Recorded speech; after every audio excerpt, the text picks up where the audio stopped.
Panginoon ko po ang Panginoon na gabayan tayo. Tayo po muna ay pansandali ang manalangin para sa presensya ng ating Panginoon. Yes, Jesus. Tayo po ay sandali ang manahimik para magkaroon tayo ng presensya ng ating Panginoon. Yes, Lord. Panginoon namin makapangyarihan sa lahat. Salamat, Panginoon, sa umagang pinagkaloob mo. Ikaw ang Diyos na tapat at dakila, Panginoon.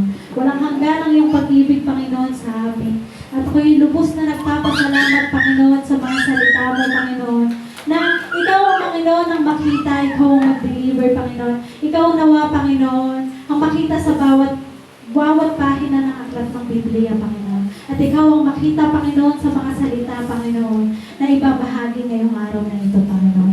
Salamat po, Panginoon, sa patuloy na proteksyon mo sa aming mga buhay. Salamat, Panginoon, sa mga salita mo. At maging alaala po nawa namin ito sa araw-araw. Maging daan po pa nawa ito, Panginoon, na kami ay magkaroon ng buhay na masagana, mapayapa, at higit sa lahat, punong-puno ng pananampalataya. Ikaw ang manguna, Panginoon, at patuloy mo kaming proteksyonan, patuloy mo kaming hawakan, at buksan ang aming puso't isipan, Panginoon, sa mga salita mo, Panginoon.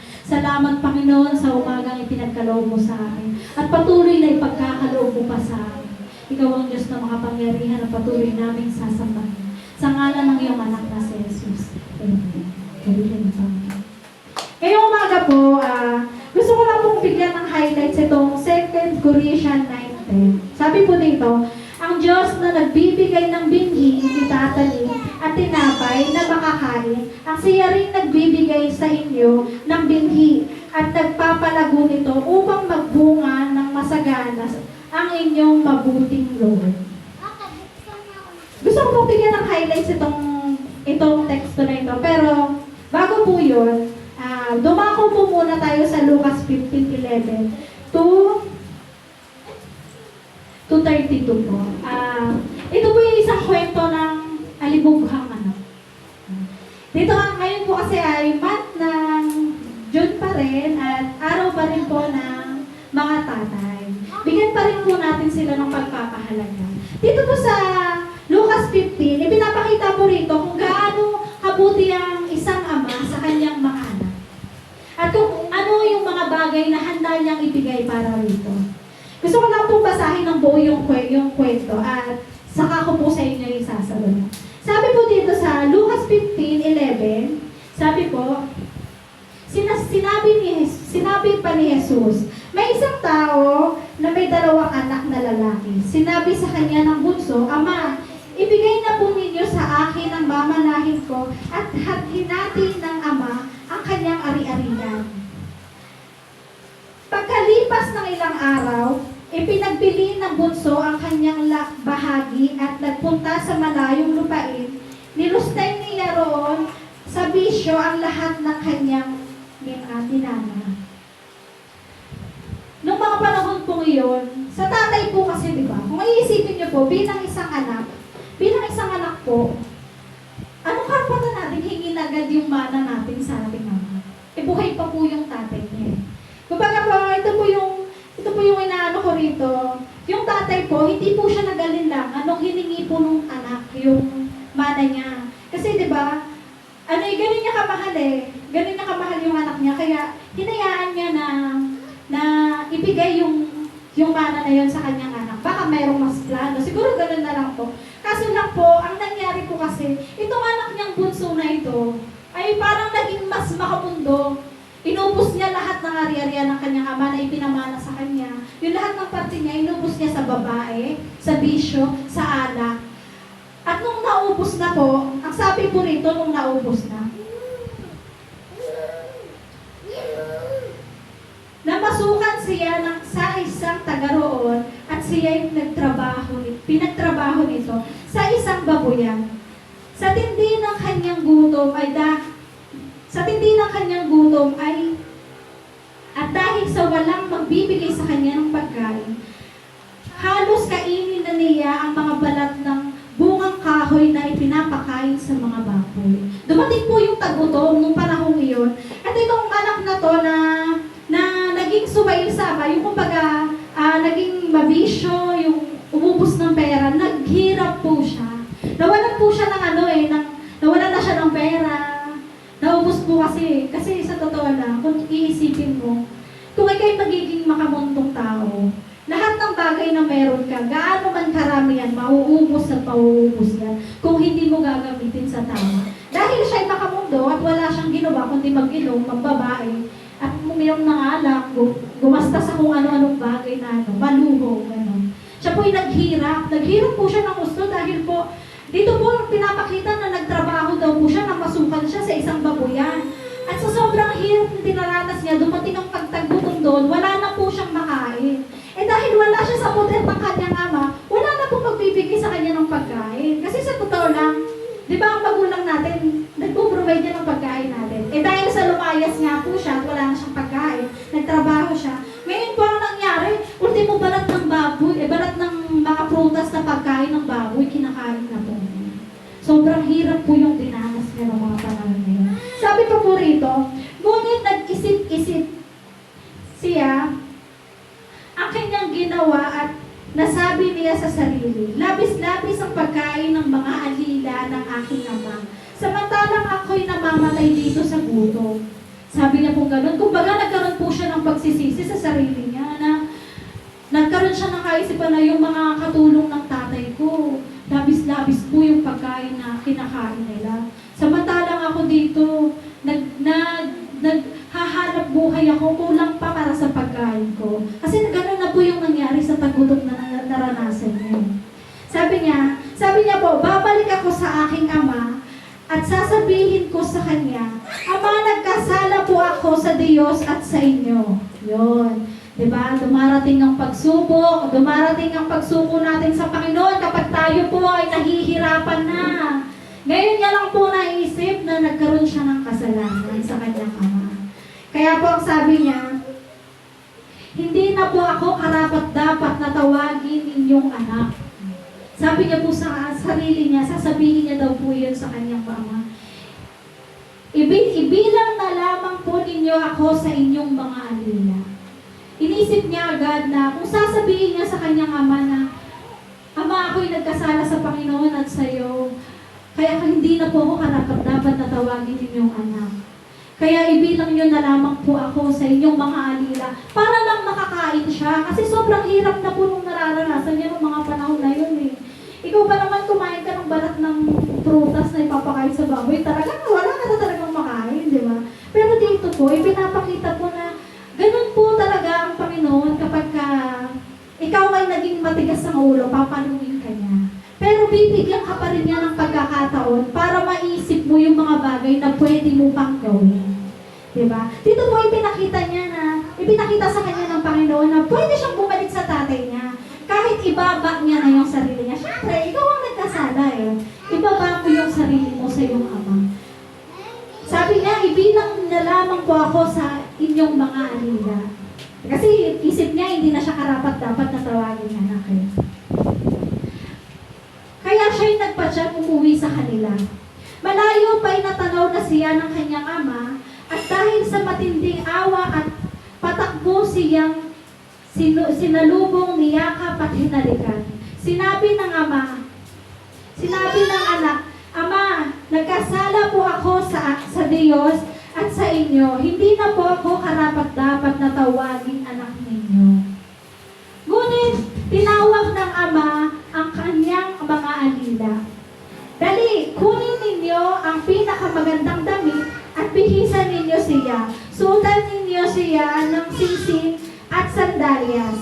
Katayin ninyo ang pinatabang buya at tayo'y kumain at magdiwang. Sapagkat ang anak kong ito ay namatay na, ngunit siya ay nabuhay. Nawala, ngunit muling natagpuan. At sila nga'y nagdiwang.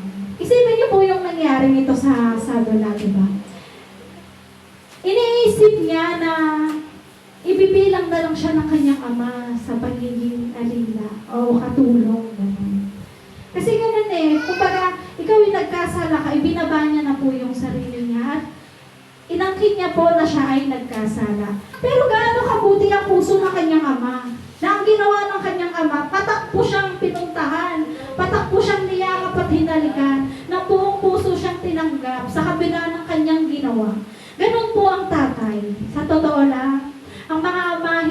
sila makakatiis na hindi, lalo na pag nakita nilang aping-api na yung anak nila. Kahit anong kasalanan ang ginawa ng anak mo sa'yo, iisipin mo pa rin kung paano mo siya aayusin. Kaya napakabuti po ng Panginoon dahil ang Panginoon po sa atin, di ba? Sabi nga po ni Alfred kanina nung siya'y nagpapatotoo, ang lahat ng nabibigatan at nagkasala ay patuloy na binibigyan ng pagkakataon ng Panginoon na magbagong buhay at maging ayusin ang buhay niya. Ganon din po ang mga tatay. Kapag nagkasala po tayo sa ating Ama, dumarating pa rin po sa buhay natin na tayo'y tinatanggap. Sa totoo lang po, dumating po ako sa point na nangyari ito. Lumayas ako sa amin. Nag-away kami ng papa ko. Hanggang sa dumating po ako sa punto na nagkasalubong kami sa sasakyan. Nasa driver po siya ng jeep, tapos ako yan. Pero ako po'y nagmatigas pa. Kaya nung time na yon, hindi ko pinansin yung tatay ko. Tapos, nakita ko yung luha niya na pumapatak habang papalis yung jeep. Tumutuloy yung luha ng ama ko. Sabi ko sa sarili ko, para po akong binuhusan ng malamig na tubig na nakita ko na umiiyak yung papa ko, na alam ko sa sarili ko, napakatigas ng tatay ko. Hindi basta-basta iiyak yun. Pero nung time po na yun, nakita ko po yung pagmamahal niya sa akin. Nakita ko yung luha niya, pumapatak. Nakita ko dun sa may salamin sa side mirror. Nakita ko kung paano siya nagpupunas ng towel. Na sabi ko sa sarili ko, ang sama po pala nung ginawa kong yun sa ama ko. Tuwing naaalala ko yung gano'n, nararamdaman ko pa rin yung bigat na naramdaman ng tatay ko. Kaya nung time po na nakita ko yun, lumipas po yung isang araw, umuwi po ako sa bahay namin. Nagsorry ako sa tatay ko, sabi ko sa kanya, papasensya ka na sa kung anong nagawa ko sa iyo kasi siguro, makagalit lang tayo, gano'n. Patawarin mo ako. Humingi po ako ng tawad sa tatay ko, sa totoo lang. Pero alam niyo po yung sinukli sa akin ng papa ko. Pasimple po yun na pinatukan niya ako. Pero pambiro lang, pinatukan niya ako. Tapos ginanan niya po ako yung parang, hindi yakap yun, yung tawag doon, ninakbayan. Tapos sabi niya, kumain ka na ba? Di ba ang sarap po sa pakiramdam na isang sorry mo lang eh. Isa lang. Isang hingi mo lang ng tawad sa magulang mo, talagang ibibigay niya sa'yo yun. Kaya yung itong nangyari dito sa kwentong ito, talagang tumagos po siya sa akin. Kasi alam ko sa sarili ko na ako'y minsan na nagkasala sa aking ama. At ako'y tinanggap pa rin ng tatay ko nung time na yun. Pabiruman lang niya ako, pinutukan ng ganyan, at hihinila niya akong ganyan. Nandun pa rin po yung pagmamahal na pinapakita niya na, kumain ka na ba? Halika, kumain tayo. Kaya alam niyo po, yung alaala ng isang ama, sobra po talagang hindi mo yun makakalimutan. Nung time na po nito, balik po tayo sa kwento, sabi po, pinagkatay pa po ng guya, pinatabang guya. Pinihisa ng magandang damit, sinuotan ng sandalyas at ng sisi. Hindi niya po binilang ang kanyang anak sa alila. Kasi, ganon kabuti ang puso ng isang ama. Ang isang ama, hindi mo hahayaan na ang anak mo ay magkamali na hindi mo tatanggapin. Tatanggapin at tatanggapin mo yan kahit gaano kalalim yung sugat na ibinigay niya sa iyo. Ganon po kabuti ang isang ama. At dito po sa anak na ito, dumating po siya sa oras na pinalo siya ng Panginoon. At naranasan niya yung hirap na yon. Yung hirap na naranasan niya, naging aral po yun sa buhay niya. Na ang lahat ng bagay na ibinigay sa iyo, kailangan mong pahalagahan. Sa totoo lang, hindi niya kasi pinahalagahan yung ibinigay sa kanya. Dapat, kung siya'y nasa maayos na pag-iisip, siguro siya po ay in-invest niya yun sa mas magandang bagay para palaguin po. Yun. Sabi po dito sa kwento, balik po tayo sa Lucas 15:25. Nasa bukid doon ang anak niyang panganay. Na umuwi siya at malapit na sa bahay, narinig niya ang tugtugan at sayawan. Tinawag niya ang isa sa utusan at tinanong, bakit anong mayroon sa atin? Sabi po ng utusan, dumating po ang Sumagot ang sagot ng alila. Pinagpatay po siya ng iyong ama ng pinatabang buya dahil ang inyong kapatid ay nagbalik ng buhay at walang sakit. Nagalit ang panganay at ayaw niyang pumasok sa bahay. Pinuntahan siya ng kanyang ama at pinakiusapan. Ngunit sumagot siya. Sabi niya sa dito. Sabi po niya dito, sorry po. Sumagot siya, pinaglingkuran ko kayo sa loob ng maraming taon at kailanmay hindi ko kayo sinuway. Ngunit ni minsan hindi ninyo ako binigyan ng kahit isang maliit na kambing para magkasiyahan kami ng aking mga kaibigan. Kumbaga nagkaroon po siya ng tampo. Diba? Kumbaga sinilip niya po yung ginawa ng mama niya. Kasi sa ating magkakapatid, normal po na magkaroon ng tampuhan. Talaga pong nangyayari po sa pamilya yon. Hindi po nawawala yon. Lalo na kung alam mo sa sarili mo na ginagawa ko naman lahat sa kanila, pero sila naman lagi akong pinagagalitan ni tatay. Mabuti naman ako sa kanya. Sumusunod naman ako sa kanya. Dito po, nagkaroon po sila ng sumbat eh. Kumbaga may panunumbat po na ginawa yung panganay na anak eh. Sabi niya, sinusunod kita sa mahabang panahon, di ba? Ang lahat ng iutos mo ay aking sinusunod. Hindi kita sinusuway. Samantalang itong kapatid ko na nagbisyo na ng babae, kinuha ka niya, nilustay ang pera mo. Ipinagkatay mo pa ng guya, pinatabang guya. Samantalang ako, na humihingi ako ng isang perasong kambing para magkasiyahan kami pagkakaibigan. Hindi mo ibinigay sa akin. Kumbaga, nandun na po yung tampoy. Talagang siguro, sumama yung loob niya. Pero ito po ang sagot ng kanyang ama. Subalit nang dumating ang anak, sabi niya po dito, subalit nang dumating ang anak ninyong ito, nilustay niya ang iyong kayamanan sa masasamang babae. Ipinagkatay pa ninyo ng pinatabang buya, sumagot ang ama. Anak, lagi kitang kapiling at sa lahat ng aking ari-arian ay sa iyo. Sabi niya po sa kanyang anak, sa iyo, ang lahat ng aking ari-arian ay sa iyo. Kasi po, di ba, hinati na nga po niya yun. Sabi niya po, tuloy po natin. Nararapat lang na tayo'y magsaya at magdiwang sapagkat namatay na ang kapatid mo, ngunit nabuhay, nawala, ngunit muling natagpuan. Kumbaga po, alam naman po ng kanyang ama na talagang magkakaroon ng tampo yung kanyang anak na yun. Kaya ipinaliwanag niya dito na, anak, huwag ka nang magalit, huwag ka nang magtampo, kasi sa totoo lang, ang lahat naman ng bagay na pinaghirapan mo, na itinulong mo sa akin, ay sa'yo na yan. Di ba? Meron na po siyang assurance. Assurance na ang lahat ng yon ay sa kanya na. Kasi pinaghirapan niya din naman pong mapalago yun eh. Katulong ng kanyang ama. Hindi ba? Dito po ay binigyan siya ng assurance ng kanyang ama na huwag ka nang magtampo sa kapatid mo. Huwag mo nang isipin kung ano yung ginawa ko sa kanya sapagkat palagi kitang kapiling. Siya, hindi ko siya nakasama ng matagal na panahon at inisip ko na baka siya'y namatay na. Pero ngayon ito siyang buhay, kaya marapat natin ipagdiwang ang kanyang pagbabalik. Hindi lamang pagbabalik sa kanilang tahanan, kundi pagbabalik loob sa Panginoon. Hindi po ba?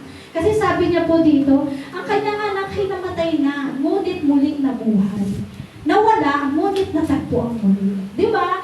Kung tutusin po, napakaganda po ng istorya nitong kwentong ito. Kasi marami po siyang aral na ibinibigay. Hindi lamang po sa kung gaano kabuti ang isang ama, kung ano ang pagkakaiba ng mga anak, at kung ano yung katangian na meron sila. At higit sa lahat, kung ano po yung meron sa kanilang tatlo. Kasi alam niyo po ba, na ang buhay natin ay may kanya-kanya tayong kaloob. Bilang isang ama, dun sa anak na nawala, dun sa anak na lumustay ng kanyang ari-arian, binigyan niya po ng assurance yung anak niya na yon na hindi na magiging. Kagaya po ng ating Panginoon. Ang Panginoon po natin, binigyan po tayo ng dalawang bagay. Ano po kaya bagay na yun, naisip niyo na po ba kung ano yung dalawang bagay na ibinigay sa atin ng Panginoon? Balikan po natin yung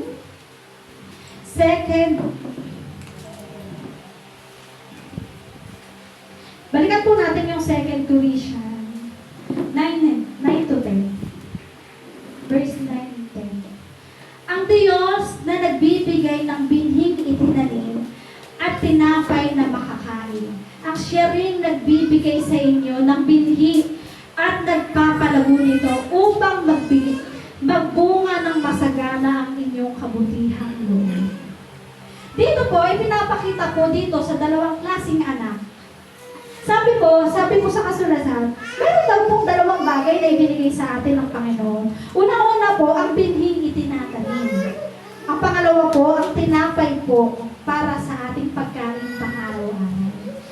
Yung totoo po niya, sinecured na po ng ating Diyos Ama sa langit ang pagkain natin sa pang-araw-araw. Wala na po tayong dapat isipin na baka magutom kami sa ganitong araw. Hindi mo na kailangan isipin yung kapatid. Kasi sa totoo lang, binigay na po sa atin ng Panginoon. May yun po ay kaloob ng ating Panginoon sa atin. Yung dalawang bagay na yun. Unang-una, yung pagkain natin sa pang-araw-araw. Hindi na po tayo kailangan pag-alala eh. Kasi sabi po dito, ibinigay na po sa atin ang pagkain sa ating araw-araw. Hindi na po natin kailangan isipin yun. Yung pagkain natin sa araw-araw, hindi na po natin kailangan isipin. Dahil meron po siyang ibinigay sa ating binhi. Alam niyo po ba ang ibig sabihin ng binhi ngayon? Yun po yung binhing pinalalago para makatulong ka rin sa iba. Yun po yung binhi na tinatawag na siksik, liglig at umapaw. Kung pagsisikapan mong paghirapan at pagbungahin ito. Ano po ba yung klaseng mga binhi na yun? Ano po ba ang kaloob ng Panginoon sa atin na binhi? Nung ikay maliit pa lamang, may binhi ka nang ibinigay sa iyo ng Panginoon. Kung ikaw ay likas na masiyahin, di ba, yung parang entertainer yung galaw mo, bata ka palang makikita na yun eh. Pag pinagyabong yun, ang lumaki ka, pwede kang maging trabaho, mga newscaster, yung mga ganon, di ba? Binhi po yun ng Panginoon, kasi talent yun eh. Kung ikaw maliit ka palang maganda na yung boses mo, kung halos araw-araw mo ginagamit sa pagkanta, or halos araw-araw mo pinagsusubikapan na mas mapaganda pa yun, paglaki mo singer ka, di ba? Yun ay isang binhi rin ng Panginoon ay pinagkaloob sa'yo na maaaring palaguin at maging income mo pagdating ng araw. Hindi po ba? Sino dito magagaling magluto? Okay, galing magluto. Sabi ko kapitbahay, masarap daw po ako magluto. Dahil gano'n, di ba? Yung pagluluto po, isa po yung binhi. Isa pong binhi yan. Yan po ay kaloob ng Panginoon. Gamitin mo. Hindi lamang sa loob ng bahay mo. Baka kasi, yung binhi na yan, ibinigay sa'yo ng Panginoon, paulit-ulit niyang pinaiisip sa'yo na napakasarap mong magluto. Baka kailangan mong magtinda ng lulutuin sa labas para ikay kumita at makapagbigay din sa iba. Kasi sabi mo dito, ang Diyos na nagbibigay ng binhi, itatanim at tinapay na kakainin, ang siya rin nagbibigay sa inyo ng binhi at nagpapalago nito upang magbunga ng masagana sa inyong kabutihang loob. Itong binhi po na to, hindi po siya ibinigay para lamang sa iyo, kundi para maibahagi mo rin sa kapwa mo. Kaya, tayong mga tao, meron po tayong kanya-kanyang bahagi. Tayo po ay, may binhi na po tayong ibinigay sa atin ng Panginoon. May kanya-kanya na po tayong talent. Sa trabaho po, meron ikaw, binigyan ka ng trabaho ng Panginoon. Nasa sayo kung paano mo palalaguin yung trabaho yun. Payayabungin kung gagalingan mo, kung magsisikap ka, patuloy mong maipapakita sa trabaho mo na masipag kang tao at disidido ka sa lahat ng ginagawa mo. Kaya ang nangyayari, binibigyan ng pagkakataon ng pag-angat sa trabaho, di ba? Lumalaki ang sahod. Isa pong binhi din yun. Nakaloob ng ating Panginoon. Kaya huwag po tayong pag-isip o mag-inggit sa iba na buti pa siya may ganito. Kasi minsan ganun po eh. Bakit kaya ako puro na lang paghihirap yung dinaranas ko samantalang nagsisimpa naman ako ulit-ulit ko? Baka hindi mo nakikita at napapahalagahan yung binibinigay sa'yo. Baka meron naman talaga Diba? Diba? Kaya nga yung ganun eh. Baka tamad ka lang, kaya hindi mo nakikita yung binhing ibinigay sa'yo ng Panginoon. Kaya baka ayaw mo lang gumalaw, kaya hindi ka nagkakaroon ng pera. Hindi ka kumikita. Kaya pakiramdam mo sa sarili mo, mahirap ka. Pero tayo, hindi po tayo ipinanganak na mahirap. Meron na pong dalawang bagay na ibinigay sa atin ng Panginoon. Nag-aalala pa tayo sa kakainin natin sa araw-araw. Sineperate na po ng Panginoon yun na meron na po tayong tinapay na kakainin sa pang-araw-araw eh. Ang binhi mong ito, palalaguin mo lang para magkaroon ka ng siksik-liklik at umaapaw na biyaya na para makatulong din sa kapwa mo. Diba? Paano ka ba nakakatulong sa kapwa mo? Hindi lamang sa pagtatides eh. Hindi lamang po sa pagtatides nagkakaroon ka ng tawag dito, pagbibigay sa Panginoon. Hindi lamang doon. Ang pagbibigay ng bukal sa kalooban mo. Yung may kurot, sa totoo lang, meron kasing tao na normal na lang sa kanya na nagbibigay ng gantong halaga. Diba? Normal na lang sa kanya na nagbibigay ng ganito, parang wala na lang sa kanya. Wala lang sa kanya yun. Pero alam niyo ba kung anong mas kinalulugdan ng Panginoon? Mas kinalulugdan niya yung mga bagay na ibinigay mo kahit alam mong may paggagamitan ka. Yung kumbaga parang may kurot sa puso mo yung ibinigay mong yun. Doon mo mas nalulugod ang Panginoon. Hindi po malaking halaga ang sinasabi rito, kundi kung ano yung kalooban ng puso mo sa pagbibigay. Kasi itong binhin na to, hindi po ito para sa iyo lang. Kaya nga sabi po dito, magbunga ng sagana ang inyong kabutihang loob. Magbunga ng sagana ang inyong kabutihang loob. Ang binhing ibinigay sa inyo ay hindi lamang marapat na para sa iyo lang. Matuto ka rin magbigay sa kapwa mo. Kasi maaaring, ikaw rin ay ginagamit ng Panginoon para mabigyan sila ng binhi. Diba? Tayo ay ginagamit ng Panginoon sa mga simpleng bagay, sa mga simpleng pagbibigay lang. Baka ito, yung tinapay na para sa kanila, manggagaling para sa'yo. Naisip niyo po yun? Talagang ganun yung mayayari. Minsan, talagang ganun. Hindi natin inaasahan na may dumarating na pagkain para sa atin. Pero galing po sa Panginoon yun, ginamit itong taong to para magkaroon kayo ng pagkain sa hapag. Di ba? Binigay ng Panginoon yung secured na makakain kayo. Itong taong ito, yung binhi na ibinigay sa kanya, pinalago niya para mabigyan kayo. Ibig sabihin nun, iyon ay kalooban ng Panginoon.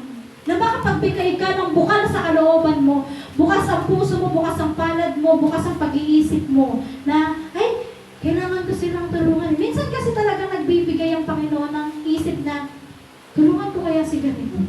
Huwag mo ipagbahawalang bahala yung ganung bagay.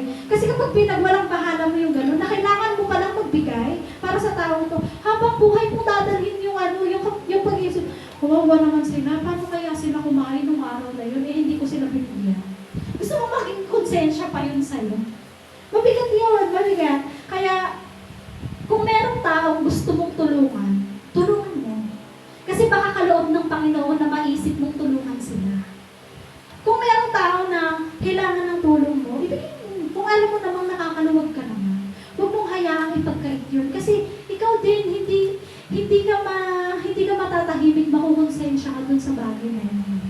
Diba? Sa totoo lang, napakabuti ng Panginoon. Doon sa dalawang bagay. Ipinapakita ko rin po dito sa kwentong ito, meron din pong dalawang kaloob. Ipinapakita ko dito kung paano ginamit yung kaloob niya. Doon sa unang anak, ibinigay na sa kanya yung manang yun eh. Siya na nasa kanya na yun kung paano niya palalaguin. Kasi pinagkatiwala na sa kanya ng kanyang ama. Pero ang ginawa niya po, nilustay niya. Nilustay niya, pinagbabae niya, pinanginom niya, hanggang sa wala na po siyang makain, hanggang sa naubos na lahat ng mana niya, ng mga panahong yun. Pero may kaloob ang Panginoon sa kanya na araw-araw na pagkain. Kaso nga lang, wala na siyang mana, wala na siyang binhi, naubos niya ng wala lang. Hindi mo ba? Nawala lang ng ganun. Kaya kung iisipin mo, yung binhing ibinigay sa kanya ng Panginoon, kasi hindi lahat ng ama nakakapagbigay ng mana. Sabi nga po nung tatay ko nung mga panahong buhay pa siya, wala akong maipapamana sa inyo kundi magandang lahi. Di ba po? Talagang lagi ko pong naririnig sa tatay ko yun. Lagi niya sinasabi, wala akong maibibigay sa inyo kundi magandang lahi. Iniisip ko, talaga ba? May magandang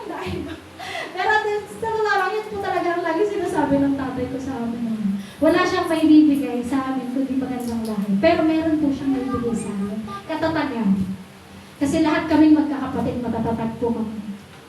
Kaya nagpapasalamat po ako sa Panginoon sa buhay ng aking ama na ibinigay siya sa amin. Kaya kahit pa paano, talagang dati tinitingnan ko yung mga kamalian niya eh. Hindi ko kasi nakikita yung mga kabutihan niya. Kasi natakpan ako ng galit.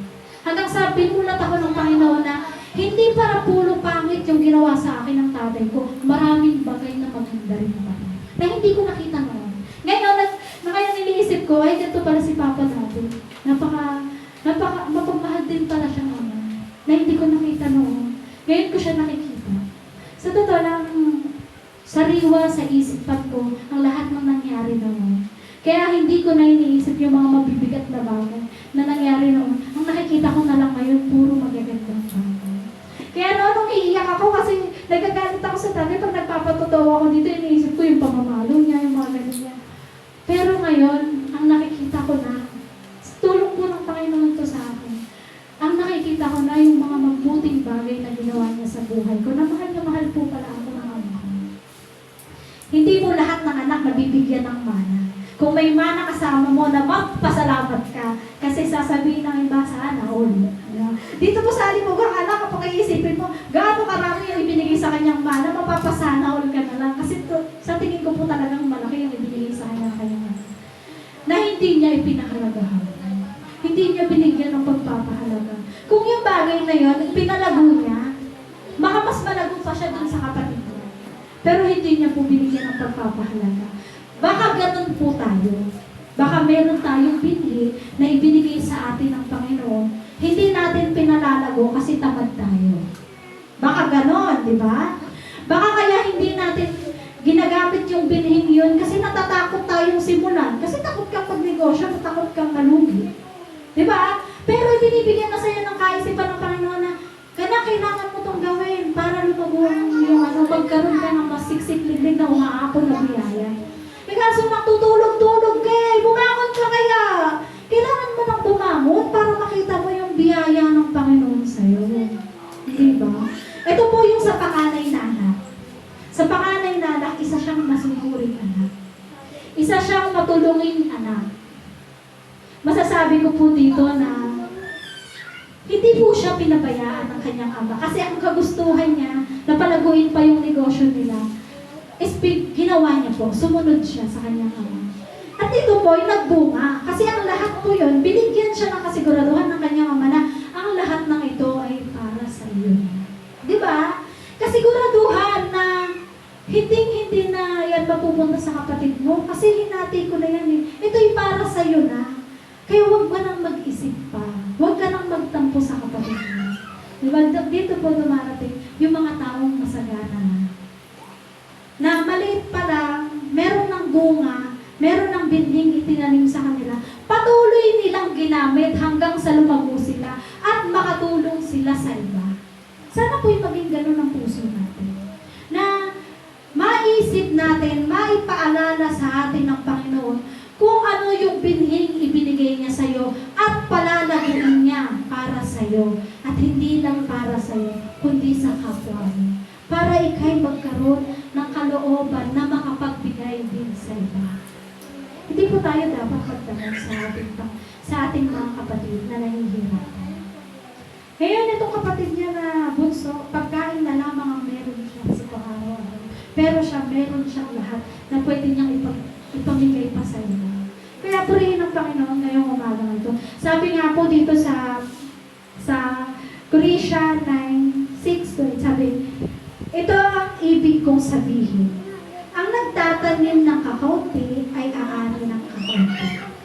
At ang nagtatanim ng marami ay nag-aani ng marami. Isabuhay po natin yan.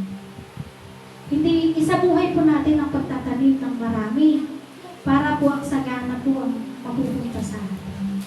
At isabuhay din po natin na ang dalawang bagay na ibinigay ng Panginoon. Huwag ka nang mag-alala sa kakainin mo bukas. Pagkos pag sumikapan mo, mapalago ang binhing ibinigay sa iyo ng Panginoon. Tingnan mo ito sa mabuting bagay at huwag mong tingnan sa hindi maganda. Palaguin mo siya, huwag mong tulungan. Palaguin mo yung binhi, huwag mong hayaang tatabag-tabag ka. Tumayo ka!